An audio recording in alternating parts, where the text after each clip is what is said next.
Welcome to Season 2 Purdue University College of Sciences Superheroes of Science podcast. I'm Stephen. And I'm Sarah. We will be discussing anything and everything related to science. If you have a science question, tweet it to us at Purdue SOS, and we will try and find someone to answer it for you. Welcome to Superheroes of Science. We're here today with Professor Andy Freed from the Department of Earth, Atmospheric, and Planetary Sciences at Purdue. So welcome, Andy. Thanks very much for inviting me. Let's start with, your Earth, Atmospheric, Planetary Sciences. And so let's start with what you are, I suppose, currently studying, because I think part of what you study has changed over time. It has. So, yeah, I'll claim two of the three. I'm Earth and Planetary. I don't do too much atmospheric, though I do teach about it. Actually, my work has evolved, but I continue to do a mix of terrestrial, mostly with earthquakes, and planetary science, mostly with impacts. Since we have the beautiful moon behind us, we can talk about impacts first. Okay. Actually, you can see the craters here. So if you think about it, those craters are caused by asteroid impacts, maybe summer comets. But why do the craters look the way they do? It's because of the size and speed of the asteroid. And it's because of the properties of the moon or whatever other planets being hit.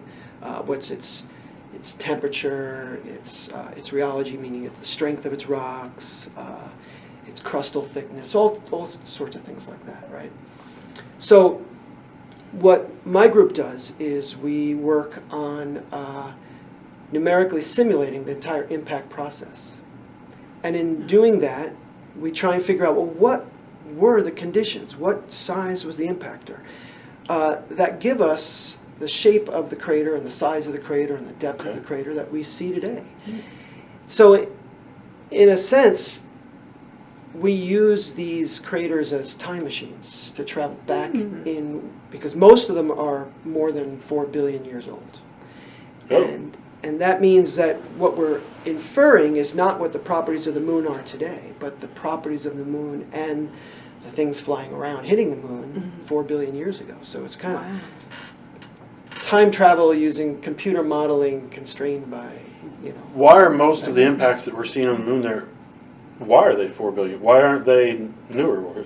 Are we still getting craters on the moon from things like that? Yeah, it's a great question. You can imagine that early in the solar system, when the planets were being formed by what we call accretion, by all collisions, and all the material was collecting up from dust to little planetesimals, to protoplanets, to planets. It was a shooting gallery. So early in the solar system, there was just a lot more material flying around until it was collected up or got into stable orbits like the asteroid belt or something like that. So yeah, the moon is still being hit, but most of the objects are pretty small. Big hits are few and far between. So just about every big crater you see on the moon there is quite a few billion years old. Oh, wow. Because there's a lot of craters on there. Oh yeah, every inch of the moon basically has been hit. We call it a saturated surface, meaning that any new asteroid that hits will basically erase another asteroid. Like now, it'd be part of this one, part of that one, cover over this one with some ejecta. In the end, the average topography of the moon is not changing anymore as it continues to get hit. I mean, yes, you can see that's a newer hit and that's a newer hit, but the average, because it's just been hit so much. Yeah, so you said two things that struck questions. First, you said my group. What do you mean when you say my group studies? I collaborate with other faculty members, especially like Professor Brandon Johnson, who just joined us from Brown. And we both have graduate students and undergraduates that work and help us with the modeling. The undergraduates help us with actually mapping out the features that we see on the planets. So it's a group effort. Okay. The second question that I immediately thought of is, how are you hypothesizing this? Some things, when I hear like planetary geology side of some things, I'm like, okay, we look to see how erosion patterns and weathering happens here, and then we see pictures of Mars or wherever, and we make inferences.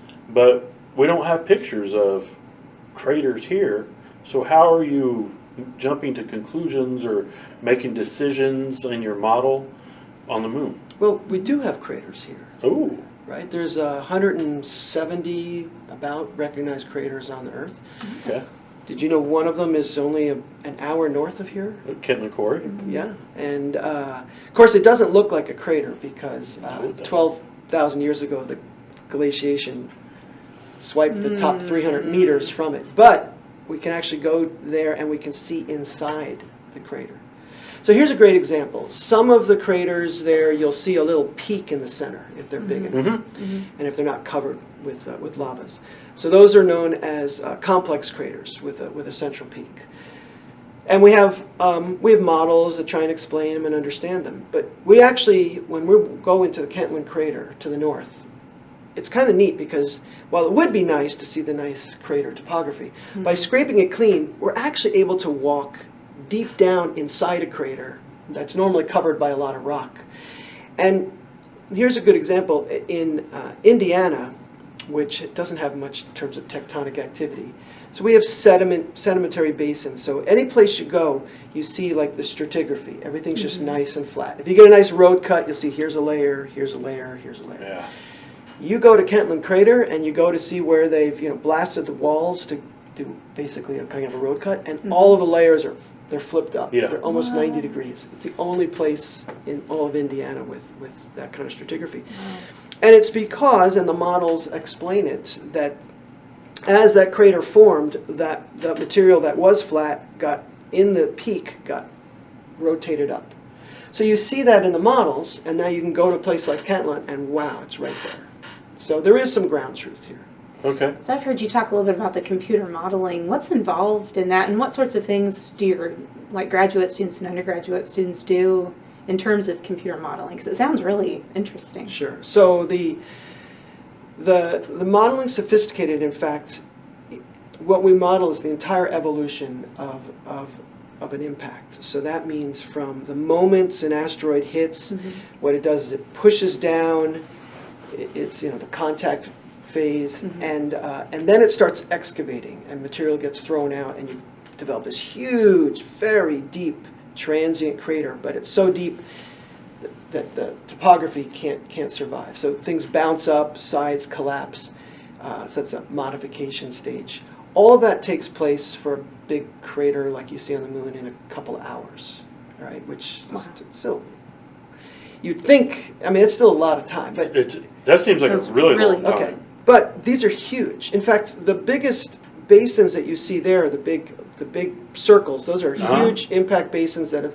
Those dark spots? Yes, those were later filled with lavas called mare. The lavas themselves, by the way, have nothing to do with the impact process. They are hundreds of millions of years younger, those lavas. Wow. You can tell because if you look at those, you see how there's hardly any craters inside, any small little craters? Okay. But all the surrounding gray areas have a lot of craters.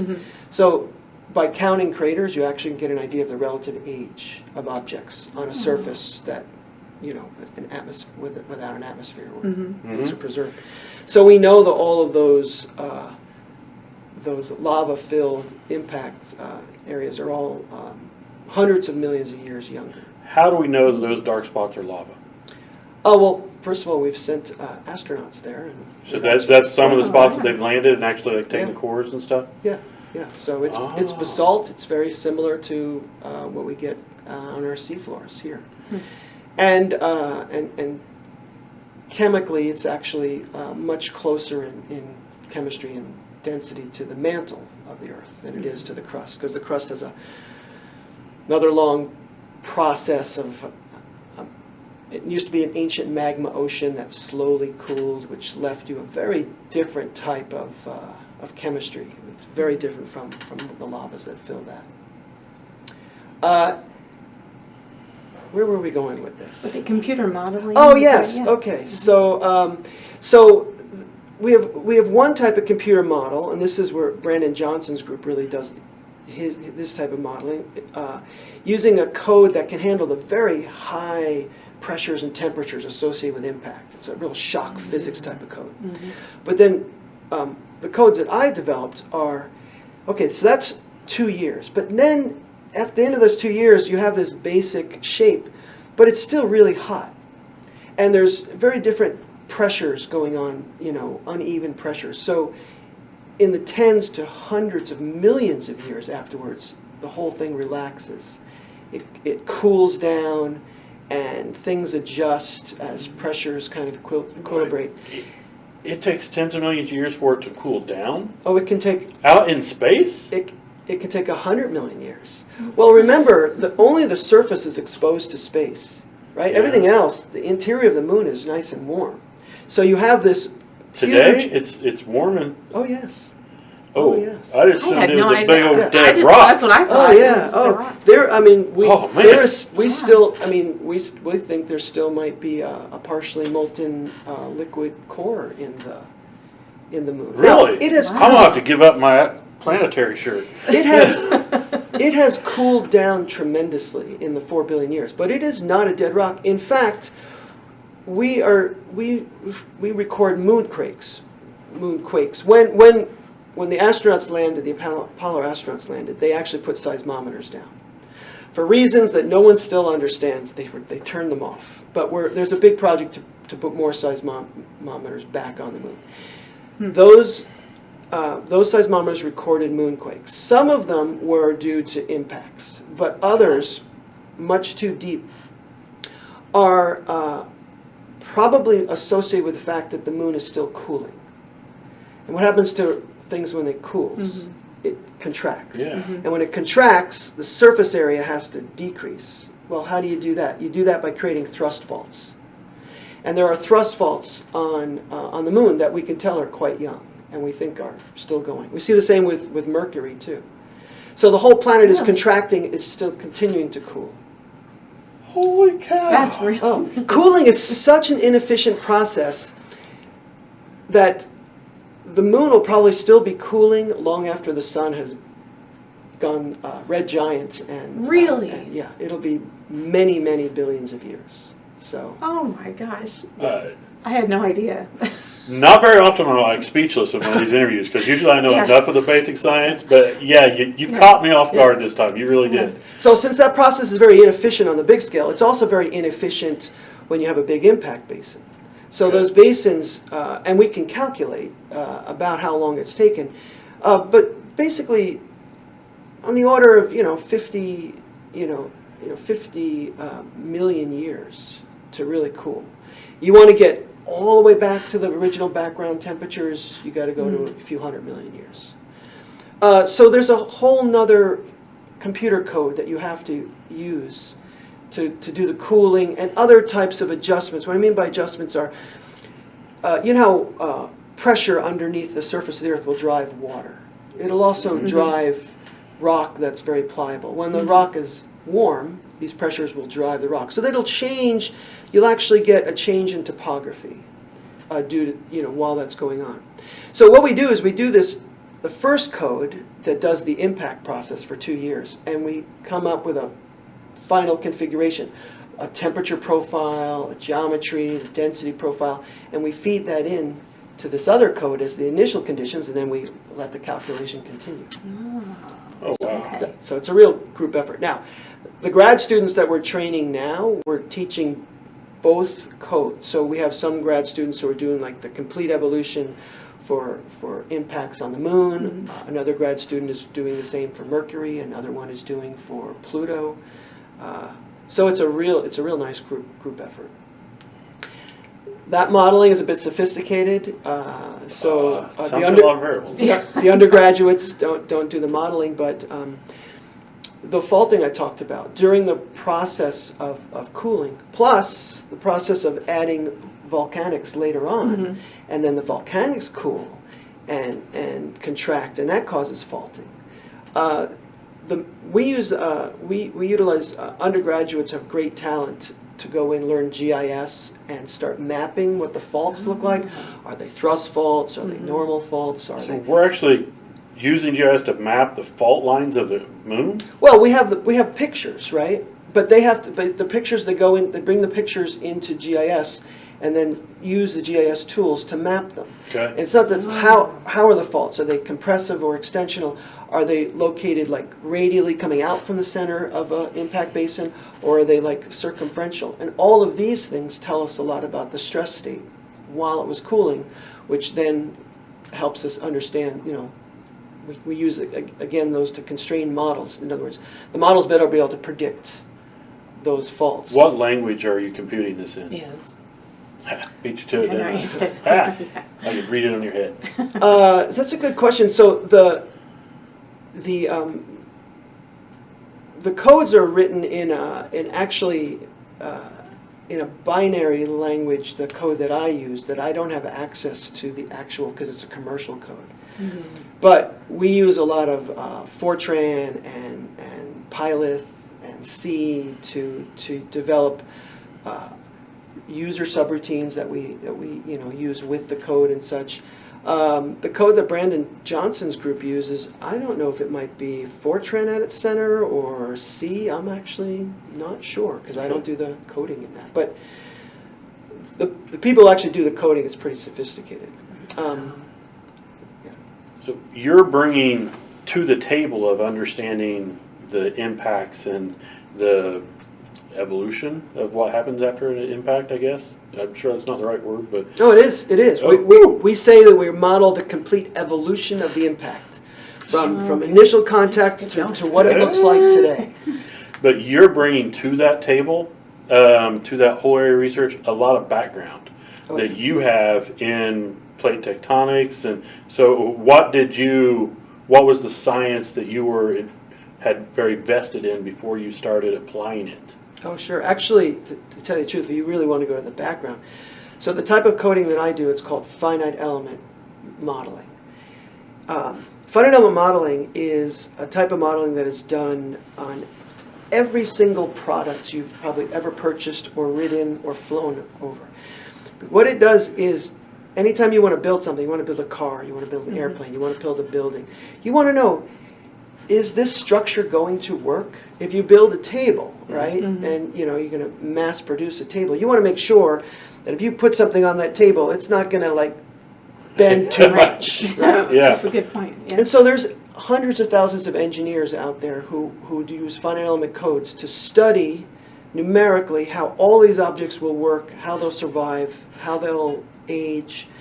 And based on that modeling and in prototypes, that will lead to the products that you actually end up buying and seeing.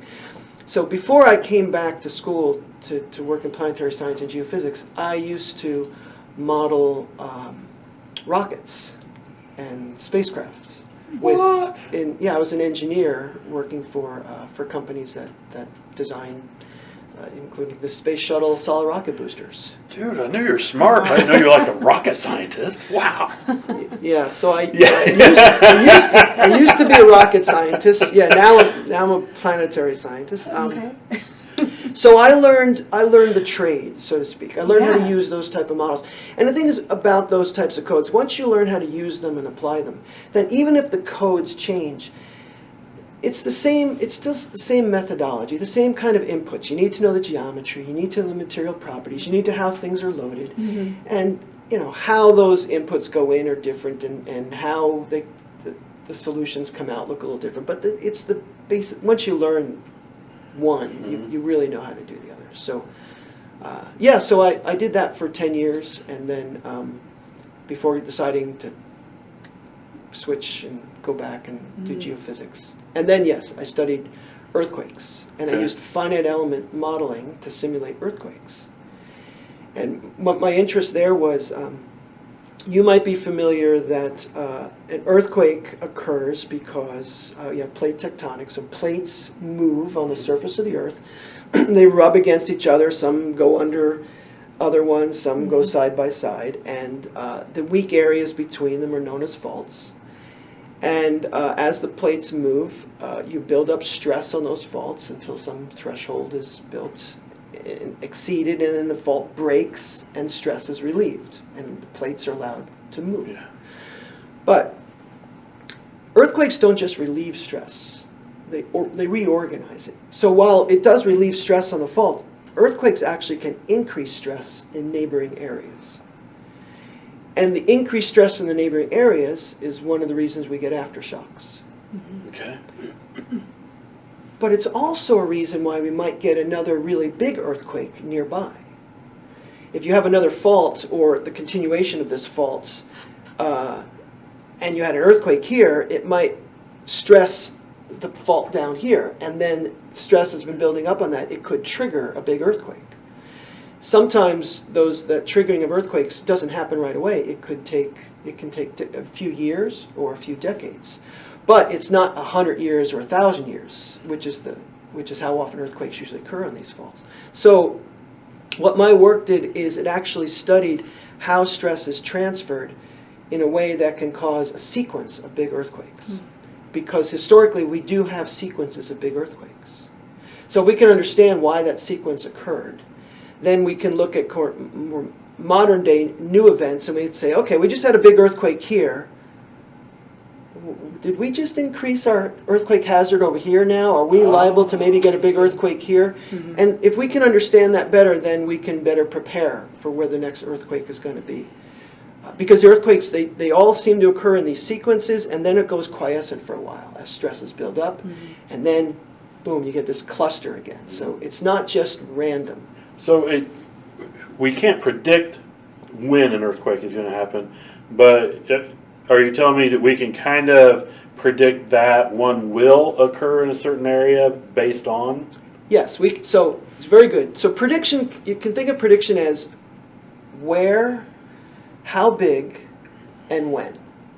And what we're getting really good at is where and how big. Okay. But when is very, very difficult.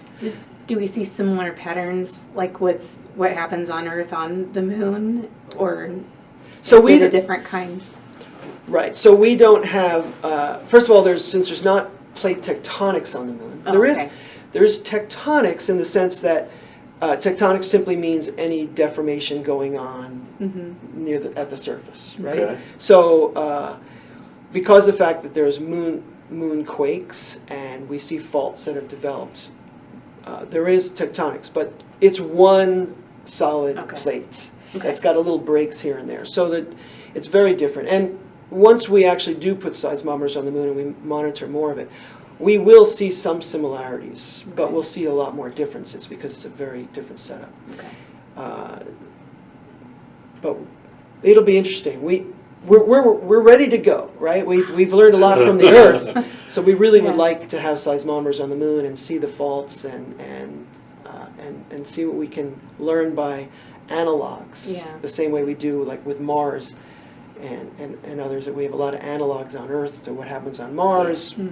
We have a lot of analogs on Earth to what happens on the moon, but we don't really have the data yet to really to go more forward. Oh, wow. But we do have craters, right? We do have impact craters. So. All right. That makes sense. I've only heard of one or two. I didn't realize we had a bunch of them Oh, yeah. that we could study. But I don't. There's so many things I want to ask you because it's like it's kind of whoa. But I want to make sure we get in the interview to talk about one of the classes that you teach. Are you still teaching the Geoscience in the Cinema? Oh, sure. It's like one of the most demanded classes on campus, and I hear nothing but good things about it. So what is this class about? Sure. I do want to add, though, that I also teach, so that's EAPS 106, Geosciences in the Cinema. I also teach EAPS 105, the planets.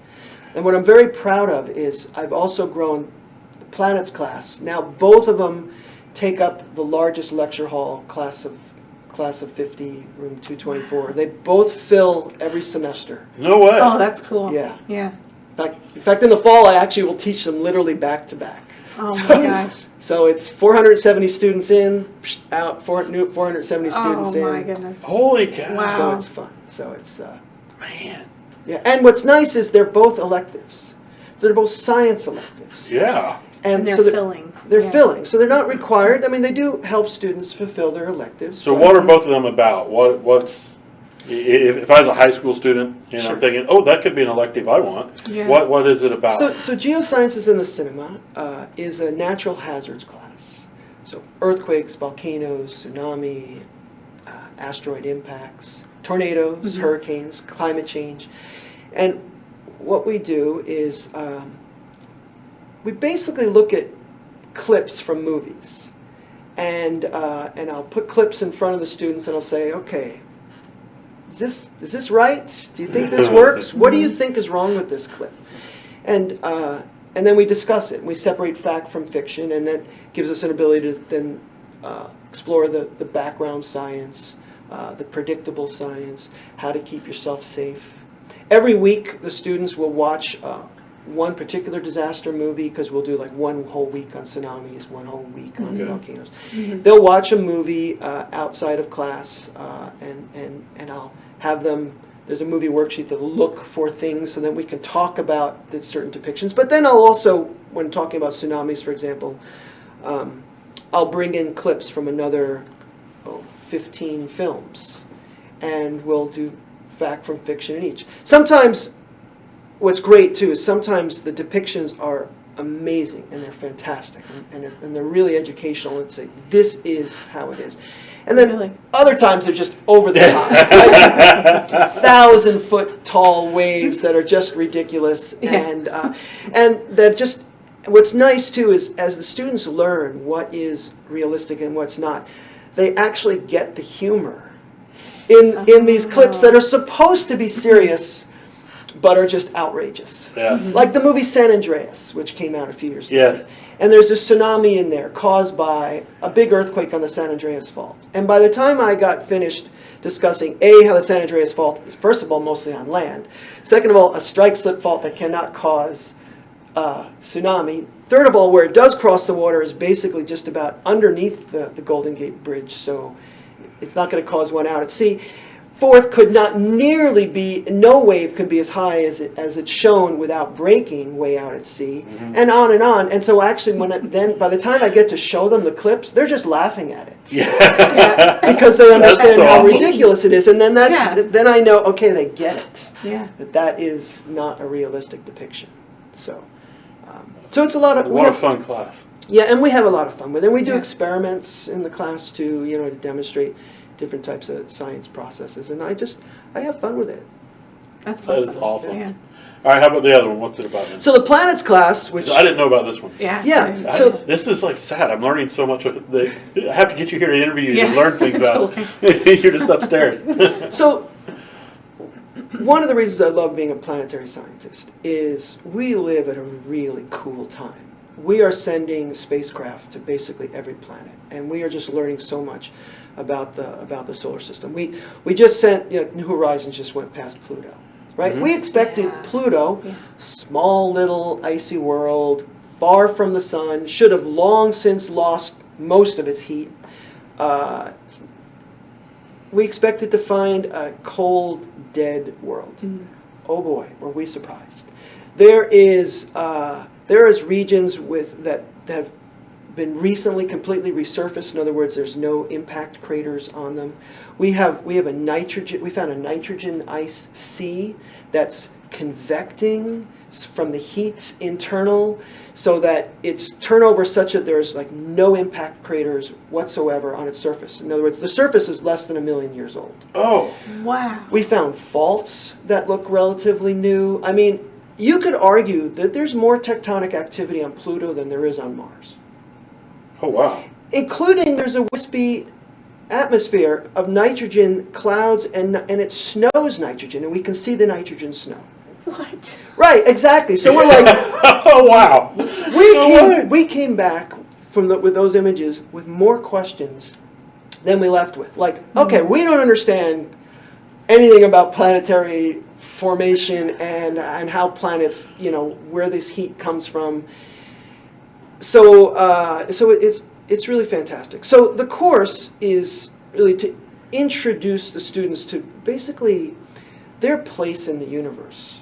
Like, one of my favorite lectures, for example, is, yes, I go through and I talk about the Big Bang all the way through the formation of galaxies, and then how stars explode and create nebula, and how nebulas collect together. These are just clouds of dust and gas, and go back and create new stars and stuff. But my favorite is in this lecture is I show them a plot of the periodic table, which most students, periodic table. I didn't sign up for a chemistry class, but it's a little bit different periodic table. What it shows you is the origin of every element in the table. Like those elements came from supernova.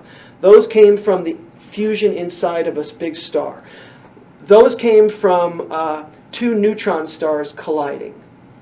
And suddenly I am saying the atoms in your body, right? And when I ask you where you're from, and you might say, well, I'm from India. No. Well, like, go back.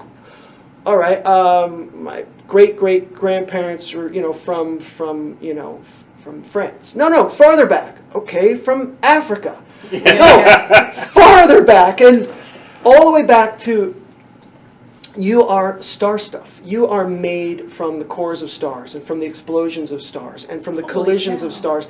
And we can now map that to the elements in your body. And I can actually show you what % of your body has come from supernova and what % of your body's actually come from the original Big Bang. And so talk about putting your place into the solar system. I bet that is just a fascinating.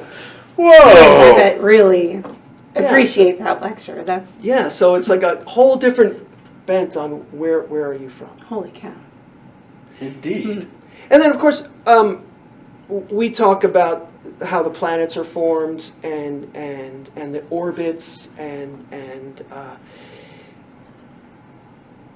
we do this with actually we'll use some movie clips.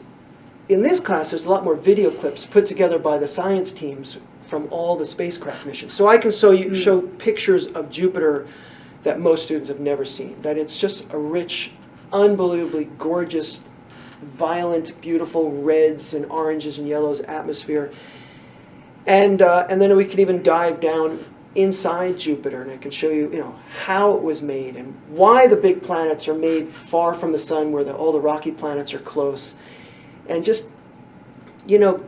make it accessible to science so they can actually look out and understand the origin of themselves, the solar system, the sun, everything, with really cool, only months or years old photos of all the planets. So. Holy cow. All right, last question. Sure.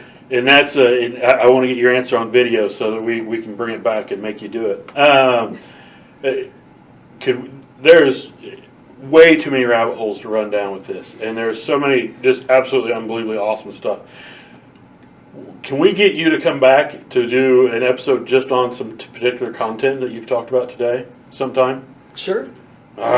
Thank you for listening to our podcast. Be sure to subscribe, rate, and leave a review. An outstanding on review. iTunes or your preferred podcast player. Tweet us your science questions. At Purdue SOS. Until next time, be super, and remember... You are someone's hero. Boiler up! Hammer down.